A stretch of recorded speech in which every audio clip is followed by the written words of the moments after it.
Assalamualaikum warahmatullahi wabarakatuh. Ya, kita lanjutkan materi perkuliahan kalkulus 2. Sekarang kita akan membahas terkait teorema dasar kalkulus. Nah, nanti teorema dasar kalkulus di sini ada dua, biasa disebut TDK1, supaya lebih singkat saja, TDK1 dan TDK2. Kemudian kita akan melihat sedikit terkait apa itu teorema nilai rata-rata untuk integral. Nah, tapi di sisi P, di tengah-tengahnya nanti ada ya seperti metode substitusi untuk integral tentu, kemudian ada juga terkait teorema simetri, fungsi genap, fungsi ganjil, dan periodik. Oke, ya di sini langsung saja. Ya, teorema dasar kalkulus 1. Nah, di sini motivasinya awalnya seperti ini. Ya, perhatikan bahwa turunan fungsi Y sama dengan Fx itu berdasarkan definisinya, f aksen X itu sama dengan limit H menuju 0 dari Fx plus H dikurangi Fx per H. Nah, ini kan definisinya untuk turunan. Kemudian kemarin kita tahu definisi integral tentu dari fungsi Y sama dengan Fx itu adalah integral A sampai B Fx dx ini sama dengan limit limit norm P menuju 0 dari sigma I mulai dari 1 sampai N Fxi delta Xi. Nah, sekilas kita lihat dua bentuk ini, yang pertama dan kedua, ini limitnya seperti sulit untuk mencari hubungannya apa? Tidak tampak. Nah, kemudian kita akan cari hubungannya antara kedua limit tersebut dan nanti hubungannya ternyata sangat erat mereka ini, ya. Dan dikenal nanti sebagai teorema dasar kalkulus 1.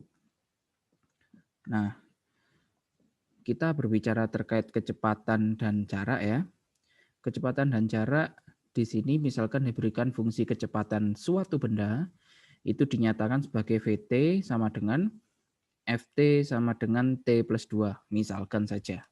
Nah, maka dapat kita periksa bahwa jarak yang ditempuh benda tersebut mulai dari T sama dengan 0 hingga T sama dengan 4 itu dapat kita peroleh dengan menghitung luas daerah di bawah kurva Ft.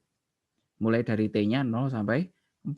Artinya apa? Artinya berarti S-nya, S ini jarak ya. S ini jarak sama dengan integral 0 sampai 4 T kuadrat dt. Ya, ini dt harusnya ya. Oke, yaitu sama dengan integral 0 sampai 4 ft dt. Nah, kemudian kita ingin menghitung jarak yang ditempuh mulai dari t sama dengan 0 hingga t sama dengan x untuk suatu x-nya itu bilang real. Nah, kalau tadi kan sampai 4 ya. Nah, sekarang kita ganti 4-nya itu menjadi x untuk suatu bilangan positif x gitu ya. Sehingga sekarang kita punya integralnya 0 sampai x ft dt. Nah, ini kita simbolkan sebagai sx karena kita bergantung dengan nilai x-nya berapa. Sehingga sx ini menyatakan jarak mulai dari t sama dengan 0 sampai t sama dengan x kayak gitu. Oke. Kemudian masih sekarang kebalikannya, jarak dan kecepatan. Kita ingat kembali konsep aplikasi turunan, yakni turunan dari fungsi jarak itu adalah fungsi kecepatan. Ya, artinya apa? Artinya berarti S aksen X turunannya fungsi jarak itu sama dengan Vx. Ya. Vx tadi kan kita punya Vt gitu ya. Vt berarti kalau Vx itu Vt sama dengan Ft, berarti kalau Vx ya tinggal T-nya kita ganti dengan X gitu saja. Oke, Vt sama dengan Vx sama dengan Fx. Kemudian kita perhatikan bahwa di sini S aksen X artinya apa? Artinya berarti kan D per dx. Oke, ini adalah salah satu notasi dari turunan ya. D per dx turunan dari Sx terhadap X. Oke, D dx, D per dx dari Sx gitu ya. Nah, kemudian Sx-nya siapa? Sx-nya adalah integral 0 sampai X dari Ft dt. Nah, dari sini karena tadi S aksen X sama dengan Vx, ya, dari yang atas ini tadi, maka kita akan peroleh S aksen X-nya sama dengan yang ini, yaitu D per dx dari integral 0 sampai X Ft dt, ya, berarti sama dengan Vx. Vx-nya adalah Fx. Oke, berarti dari sini kita peroleh hubungannya, kelihatan sedikit, ya. Turunan dari integral mulai dari 0 sampai X Ft dt ini sama dengan Fx. Nah, oke. Sekarang kita coba. Nah, diberikan fungsi kecepatan ya. Fungsi kecepatan benda di sini Vt sama dengan Ft sama dengan T plus 2, masih sama ya. Nah, secara geometris dapat kita hitung luas di bawah kurva Ft dengan menghitung luas trapesium dengan batas T sama dengan 0 dan T sama dengan X. Oke, kurang lebih ilustrasinya seperti ini ya. Gambarnya sederhana aja. Berarti nanti T plus 2 itu kurang lebih garis lurus seperti ini. Ini 0. Ya. Kemudian yang di sini nanti ada X. Nah, kita akan mencari ini kan luas daerah di bawah kurva. Mulai dari 0 sampai X. Nah, bentuknya adalah trapesium, ya kan? Trapesium, sehingga trapesiumnya tapi tidak tegak, ini datar ya, sehingga sisi yang sejajar itu yang kiri dan yang kanan ini ya. Kemudian yang biasanya kita sebut tinggi itu yang bagian bawah ini. Oke, berarti kita akan cari panjang sisi sejajarnya ya. Jadi kalau T-nya 0, maka F0-nya 2. Oke, berarti di sini 2. Berarti panjangnya segini, ini 2. Kemudian saat T sama dengan X, maka Fx sama dengan X plus 2. Ya, oke, berarti di sini adalah X plus 2. Berarti panjangnya dari atas ke bawah ini adalah X plus 2. Nah, kemudian kita hitung panjangnya dari 0 sampai X. Ya berarti X dikurangi 0 ya, alias X itu sendiri. Sudah, kemudian kita masukkan ke rumusnya. Ya, berarti integral 0 sampai X T plus 2 dt, di sini kan sama dengan luas daerah yang diarsir itu ya, yang warna biru. Sehingga kita masukkan rumusnya luas trapesium. Setengah dikali jumlah sisi yang sejajar dikali dengan tingginya. Oke, berarti setengah kali 2 plus X plus 2 dikali dengan X. Kemudian ini jadi X plus 4. Ini dikalikan jadi X kuadrat tambah 4X. Kemudian dikalikan setengah masing-masing, berarti setengah X kuadrat ditambah setengah kali 4X, 2X. Oke, kita sudah punya luasnya.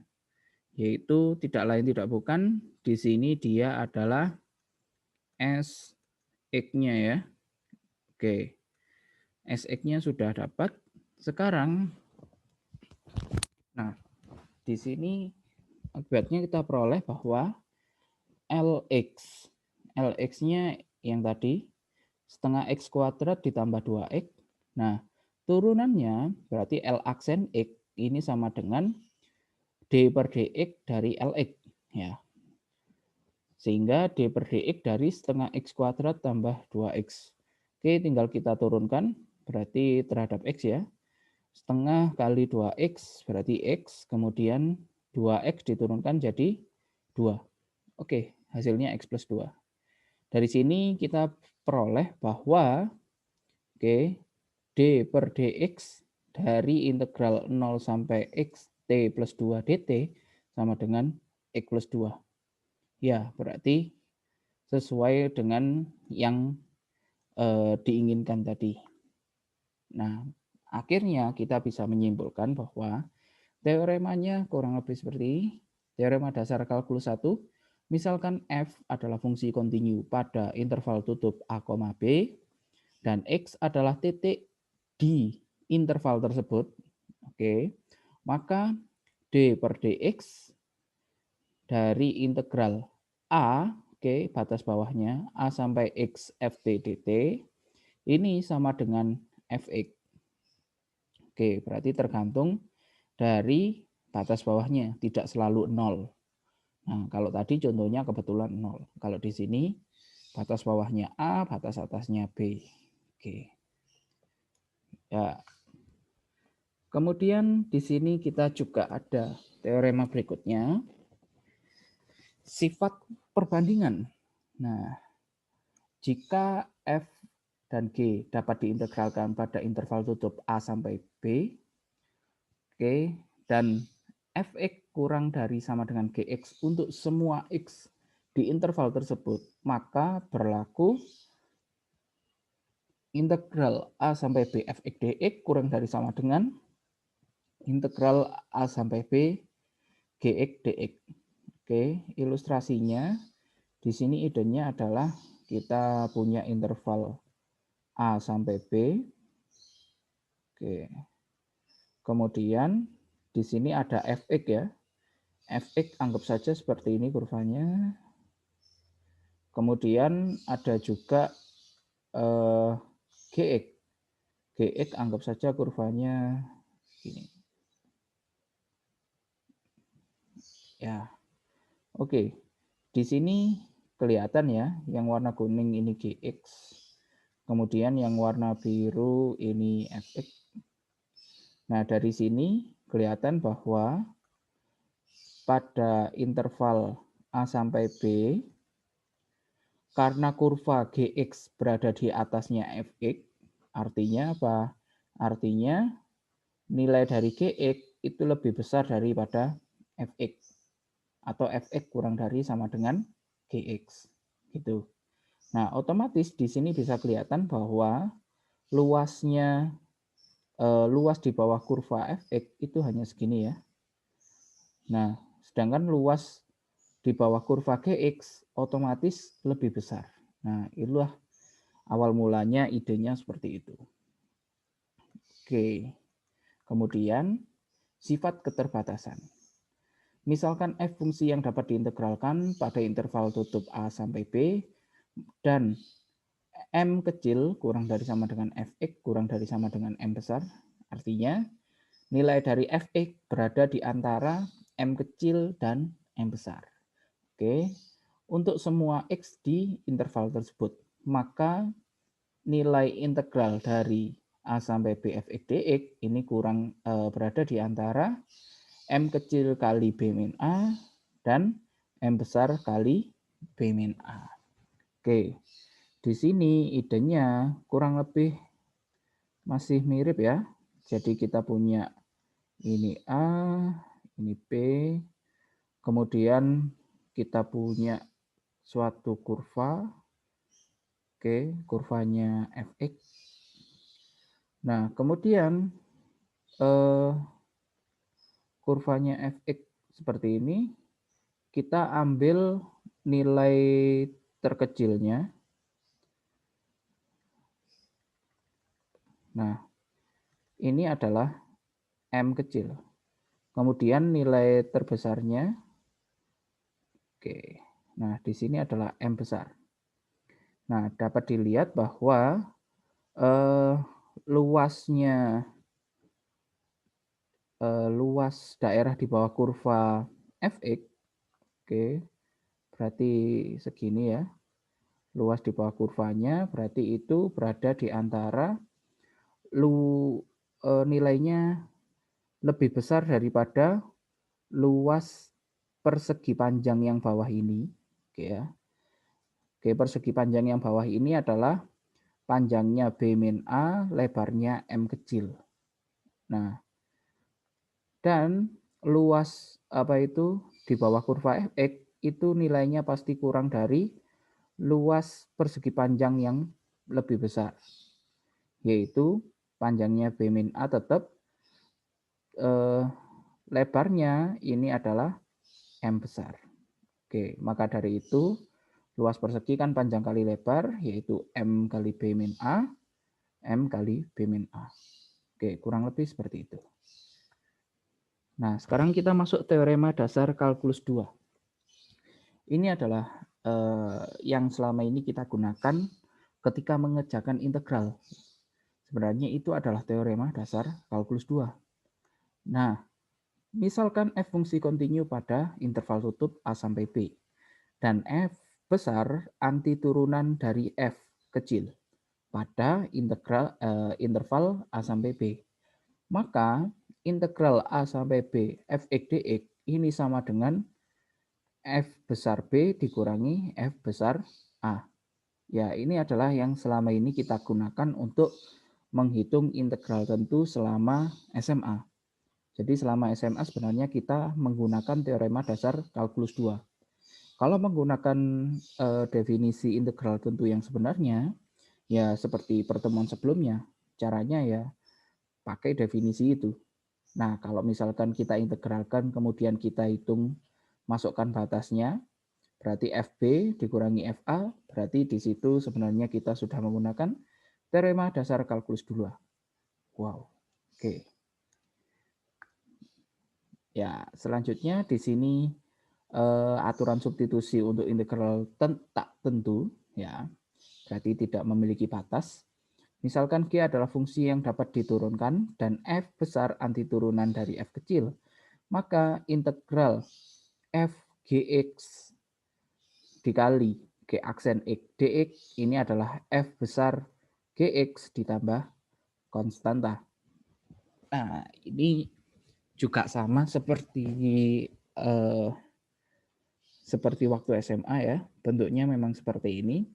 Jadi biasanya langkahnya sih kalau dulu kita misalkan U sama dengan GX gitu ya, sehingga kita akan peroleh DU sama dengan G aksen X DX. Oke, sehingga kita punya DX sama dengan DU per G aksen X. Oke, kemudian kita substitusikan U dan DX-nya. Oke, berarti kita akan mempunyai FU dikali G aksen X dikali dx-nya kita masukkan du per G aksen X. Oke, kemudian ini habis ya. Kemudian ya tinggal kita integralkan biasa. Sudah integral FU du berarti ini sudah jadi F besar U. Karena F besar adalah integral atau antiturunan dari F kecil. Oke, berarti kita masukkan U-nya lagi, yaitu F gx. Selesai. Oke, jadi kurang lebih seperti itu ya. Nah, biasanya di sini nanti digunakan juga untuk menghitung integral tentu, tapi juga kita memiliki aturan substitusi untuk integral tentu. Nah, misalkan G kontinu pada selang A sampai B dan F kontinu pada daerah hasil fungsi G. Oke, sehingga di sini kita punya integral A sampai B f gx dikali G aksen X dx sama dengan integral. Nah, di sini yang membedakan adalah batasnya ya. Oke. GA dan GB. Ya, caranya masih sama seperti tadi. Kita misalkan U sama dengan GX gitu ya. U sama dengan GX berarti DU sama dengan G aksen X DX. Nah, tapi di sini karena sudah ada batasnya, maka batasnya juga kita ubah. Oleh karena itu kita di sini U sama dengan GX.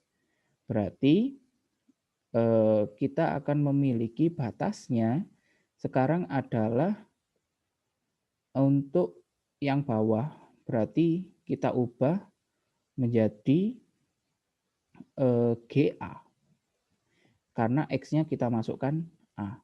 Oke, ini untuk batas bawah. Batas atasnya berarti kita masukkan GB. Kan? Nah, seperti ini sehingga batas bawah dan batas atasnya sudah berubah, sehingga sudah langsung kita bisa tuliskan GA, GB, kemudian ini adalah FU, DU. Nah, supaya lebih familiar, ini ditulis FX, DX. Cuma itu saja.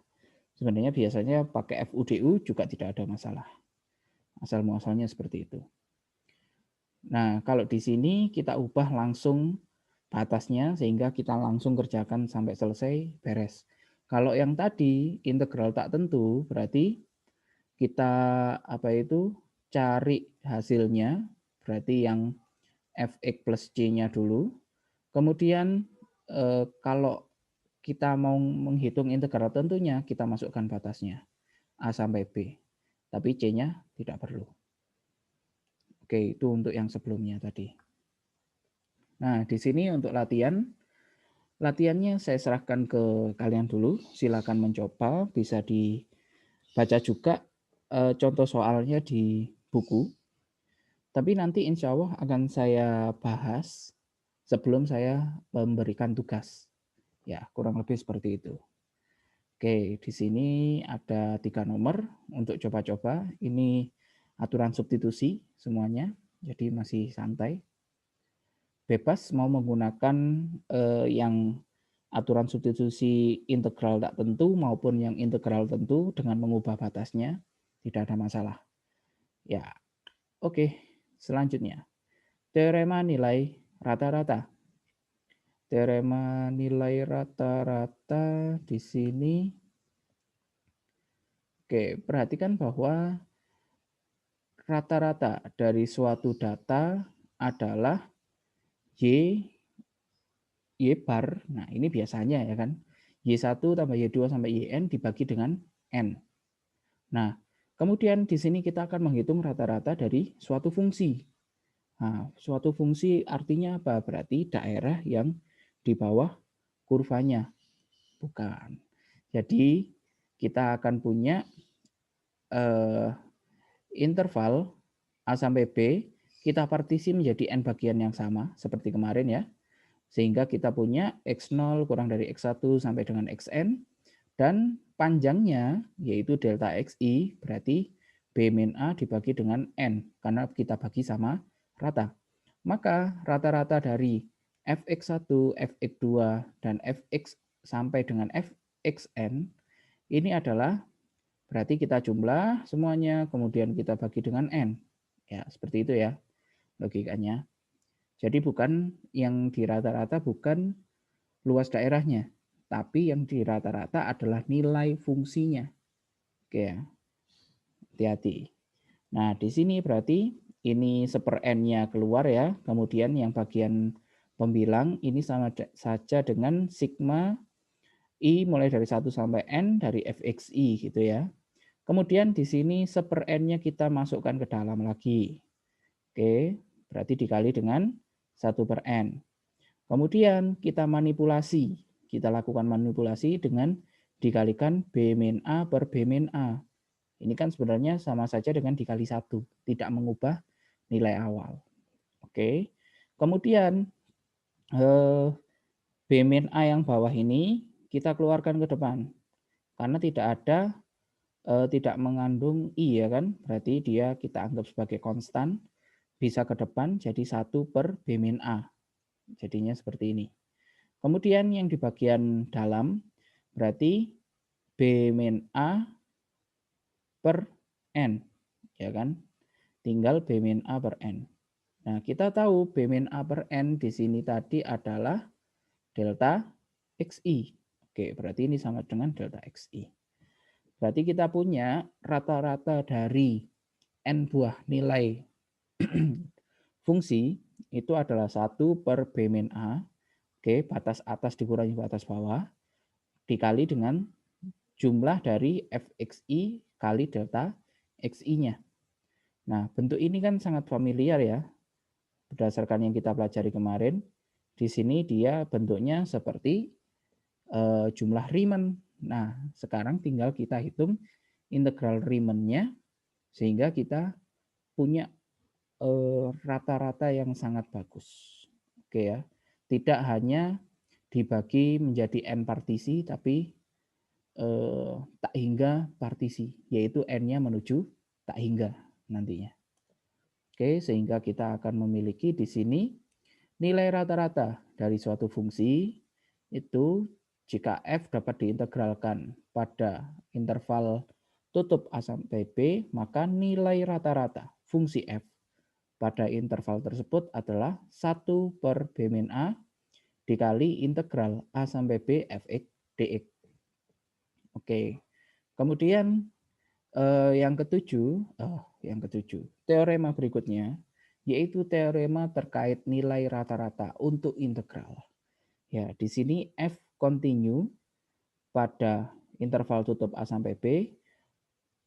Jika f kontinu, maka ada bilangan C yang terletak di antara A dan B. Oke, yang terletak di antara A dan B sehingga memenuhi FC itu nilainya sama dengan 1/B-A dikali integral A sampai B fx dx.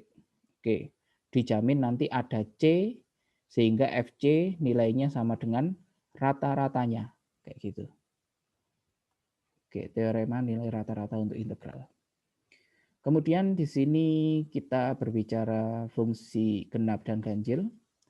Nah, misalkan f fungsi pada bilangan real, jika f min x sama dengan fx, oke ya, untuk semua x di daerah asalnya f, maka f disebut fungsi genap. Oke ya, f min x sama dengan fx. Sedangkan kalau misalkan f min x sama dengan min fx, maka dia disebut fungsi ganjil. Contoh sederhananya apa? Contoh sederhananya adalah fx sama dengan cos x. Oke, kita tahu f min x ini sama dengan cos min x gitu ya. Sedangkan cos min x sendiri ini sama dengan cos x sifatnya. Berarti sama dengan fx itu sendiri. Oleh karena itu ini merupakan fungsi genap. Oke. Fungsi ganjil berarti contohnya adalah sin. Kenapa? Karena sin min x ini sama dengan min sin x. Oke, sifat dari trigonometri. Lanjut. Nah, sekarang masuk ke teoremanya. Tadi cuma recall aja, mengingatkan kembali fungsi genap dan fungsi ganjil yang sudah sempat kita pelajari, mungkin sempat disinggung dulu. Nah, jika f fungsi genap, maka integral negatif A sampai dengan A, fx dx ini sama dengan 2 kali integral 0 sampai A fx dx. Oke, kenapa seperti ini? Karena biasa bentuk dari grafik fungsi genap biasanya yang kanan dan yang kiri itu simetris terhadap sumbu y. Contohnya misalkan ya kurang lebih seperti ini misalkan ya. Berarti kalau kita ambil batasnya min A sampai A, oke, luasnya yang kiri berarti sama dengan luasnya yang kanan. Oke, berarti kalau yang kiri tambah yang kanan sama dengan 2 kali luasnya yang kanan. Oke, itulah yang dimaksud dari teorema ini. Oke, sedangkan untuk fungsi ganjil bagaimana? Integral negatif A sampai A fx dx sama dengan 0. Oke, kalau fungsi ganjil itu kurang lebih grafiknya adalah berkebalikan. Oke, ya anggap saja seperti ini. Oke, ini min A sampai dengan A. Oke, luasnya yang bawah sama dengan luasnya yang atas. Oke, karena yang bawah ini bernilai negatif, ya di sini nilainya negatif, di sini nilainya positif. Karena luasnya sama sebenarnya, karena positif sama negatif, nanti berarti kalau dijumlahkan hasilnya 0. Oke, kayak gitu. Kemudian, nah di sini ada satu lagi, mengingatkan lagi, suatu fungsi f disebut fungsi periodik jika terdapat bilangan bulat p, sehingga fx plus p sama dengan fx untuk setiap x di daerah asal f. Nah, bilangan bulat positif terkecil P yang memenuhi kondisi ini disebut periode dari fungsi f. Oke. Nah, ternyata di sini kalau misalkan kita gabungkan dengan integral jadi bagus. Oke, jika f fungsi periodik dengan periodenya P, maka integral A plus P sampai dengan B plus P dari fx dx ini sama dengan integral A sampai B fx dx. Nah, jadi bagus ya, walaupun ditambah P, apa itu namanya, batasnya, asalkan batas bawah dan batas atasnya ditambah dengan periodenya, maka nilainya sama dengan yang sebelum ditambah dengan periodenya. Contohnya bagaimana? Contohnya adalah logikanya misalkan seperti ini ya. Oke. Atau yang lebih sederhana aja. Gini aja. Oke. Nah, misalkan ini periodenya adalah P. Ini P, ini berarti 2P, ini 3P, dan seterusnya. Nah, ternyata berarti kan ini misalkan kita ambil ini A, kemudian ini B. Berarti kalau A plus P dan B plus P ini berarti kita geser sejauh P ke kanan gitu ya. Berarti ini pindah ke sini kurang lebih. Kemudian yang B juga seperti itu, pindah ke sini. Ya, berarti luasnya masih sama. Oke, kurang lebih seperti itu.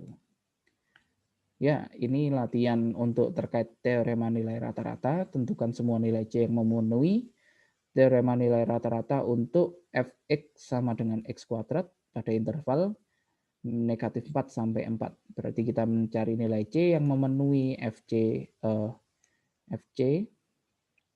ini sama dengan nilai rata-ratanya tadi, yaitu 1 per B min A integral min 4 sampai 4 fx dx.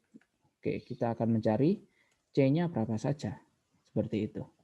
Ya, nanti pembahasannya akan saya berikan sebelum tugas ya, insya Allah.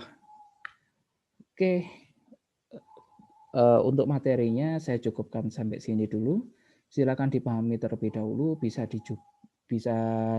juga dicoba latihan-latihan yang ada di buku untuk menambah pemahaman. Tapi nanti juga saya akan memberikan contoh latihan juga untuk bisa menambah pemahamannya juga. Oke, saya akhiri sampai sini dulu. Saya ucapkan terima kasih. Assalamualaikum warahmatullahi wabarakatuh.